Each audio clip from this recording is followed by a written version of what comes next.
आज हम शुरू कर रहे हैं पेरोल। पेरोल इन टैली प्राइम। टैली प्राइम में जब आप पेरोल में काम करोगे तो उससे पहले आपको कुछ बेसिक नॉलेज की ज़रूरत पड़ेगी, जिससे आप टैली प्राइम में पेरोल में काम कर पाए। बेसिक नॉलेज में आपको किस चीज़ की नॉलेज होनी चाहिए? देखो, पेरोल का मतलब क्या है? पेरोल का मतलब है एक कंपनी में एम्प्लॉय का डेटा मैनेज करना, उनकी ज्वाइनिंग कराना, उनकी सैलरी बनाना, उनकी सैलरी में से डिडक्शंस करना, कंट्रीब्यूशंस करना। तो हमें किस किस चीज़ की ज़रूरत पड़ेगी पेरोल में काम करने के लिए? पेरोल में आप काम तभी कर सकते हो जब आपको कुछ बेसिक नॉलेज हो। किस चीज़ की बेसिक नॉलेज? आपको किस चीज़ की ज़रूरत पड़ेगी टैली में काम करने के लिए, पेरोल में काम करने के लिए? आपको बेसिक नॉलेज चाहिए होगी टैक्स की।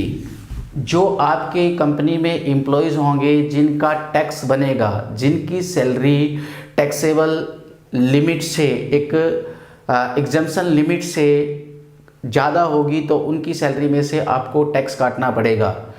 टैक्स में कितना टैक्स बनेगा, कितना आपने डिडक्ट करना है, कैसे डिडक्ट करना है, कैसे डिपॉजिट करना है, कैसे उसकी रिटर्न फाइल करनी है, ये सारी चीज़ें आपको यहाँ पे सीखनी होगी। तो सबसे पहले आपको सीखना होगा टैक्स। टैक्स में हमें सीखना होगा इनकम टैक्स। इनकम टैक्स में किसको सैलरी कहेंगे? सैलरी में कौन कौन से कंपोनेंट्स होंगे? Basic, DA, HRA, gross wages क्या है, सीटीसी क्या है, कौन सी सैलरी टैक्सेबल है, कौन सी सैलरी एग्जेम्प्ट है, किस पे टैक्स लगना है, किस पे नहीं लगना है। मान लो कुछ सैलरी के अंदर कुछ अलाउंसेस होंगे, कुछ प्रिक्विजिट्स होंगे, तो वो सारा हमें सीखना पड़ेगा इनकम टैक्स में। दूसरा आ जाता है आपको कुछ लेबर लॉज की जानकारी होनी चाहिए। लेबर लॉज कौन कौन से आएंगे आपके इसमें?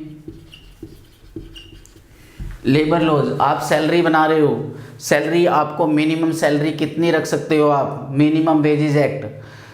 कुछ सोशल सिक्योरिटी कोड की आपको जानकारी होनी चाहिए। Social security code, social security code में आपका क्या क्या आ जाता है? सोशल सिक्योरिटी कोड में आ गया आपका EPF, ESIC, gratuity, maternity act.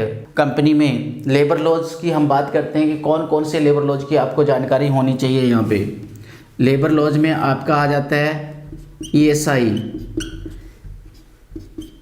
EPF, gratuity,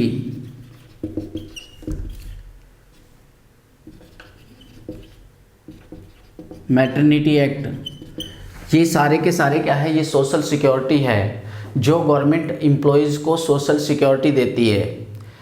तो इन सारी चीज़ों की नॉलेज हमें पेरोल में काम करने के लिए चाहिए। तो हम धीरे धीरे स्टेप बाय स्टेप करके ये सारी चीज़ें सीखेंगे। तो हम शुरुआत करेंगे टैक्स से, इनकम टैक्स से।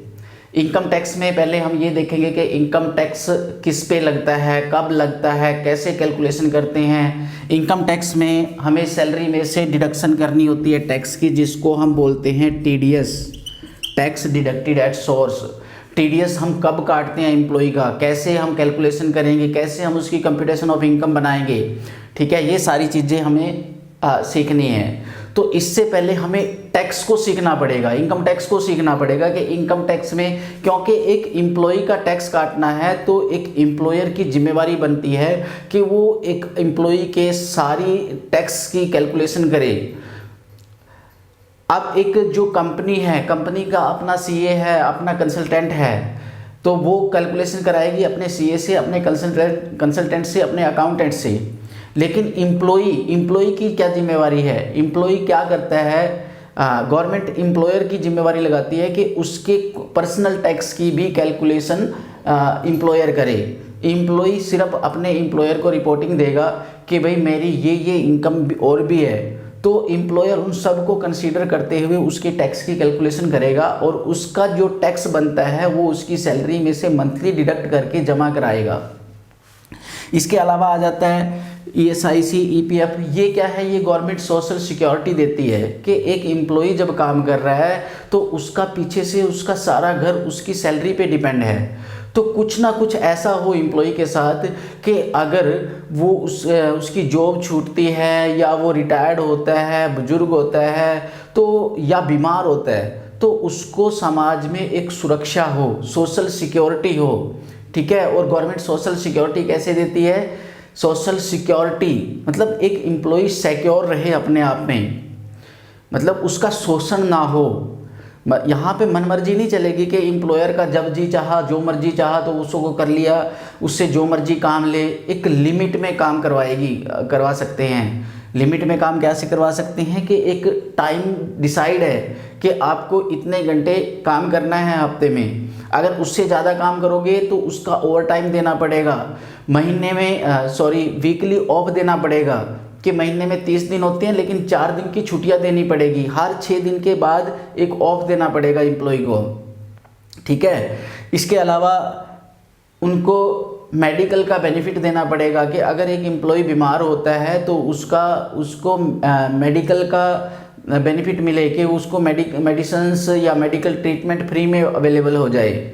ठीक है, मान लो कंपनी में ऑर्गेनाइजेशन में काम कर रहे हैं, किसी फैक्ट्री में एम्प्लॉय काम कर रहे हैं, उनके साथ कोई एक्सीडेंट हो जाता है।